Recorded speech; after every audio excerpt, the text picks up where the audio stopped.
saying that Islam oppresses women. What do you say to such a claim? You know, I speak about this quite a bit with regards to feminism, which is a very interesting subject. But there is this belief that somehow women doing the same as men is somehow liberating. But actually, when you look at the fitrah of a woman and you look at, you know, how she thrives, it generally is when she's being looked after, when she's being protected and looked after by, you know, the man, whether it be in marriage or whether it be her father. And that's usually where she thrives. Not saying that a woman can't go out and work, but actually it can be very stressful. It can be very overwhelming. When you look at a natural disposition where she's most happy, most women, and this is statistically proven, most women want to be looked after, want to be, not to have that pressure of being in the workplace. So I think the misconception that, you know, women are somehow oppressed and, you know, we're not allowed to do certain things. When you look, the more you look into Islam, the more you find out that that's the complete opposite. When you look at the relationship that the Prophet ﷺ had with Khadija radiallahu anha, yes, she was a doting wife, but she was also a businesswoman.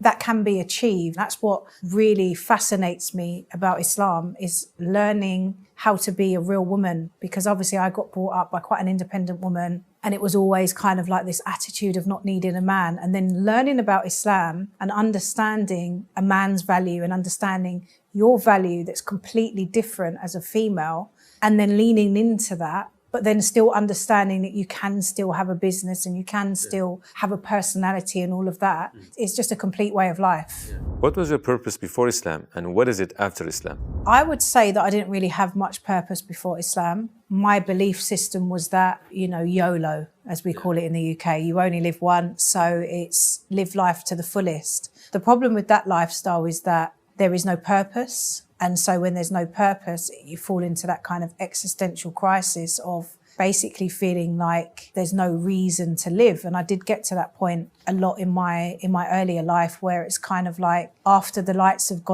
dimmed and after the party stops, then what's the purpose of life? So Islam gave me not only a purpose in the next life of being able to attain long-lasting happiness in Jannah, but also Allah's given me gifts that I can use in this life, my voice being one of them, you know, my interaction with people being another. So I think coming into Islam has given me more than just the ultimate purpose, but a life's purpose as well. Lastly, if you had the chance to speak to all the non-Muslims in the world, what would you like to say to them if you had just 1 minute? Give Islam a chance. I wasn't looking for Islam, but as soon as I found Islam, there was an undeniable truth. The more that I knew about Islam, the real Islam, there's a lot in the media, there's a lot of bad coverage of what Islam is or what a Muslim is, but the real true Islam, give it a chance to actually hear about it, to actually get to know it, ask questions, get to understand the fundamental beliefs of a Muslim, get to understand who Allah truly is, and I truly believe you will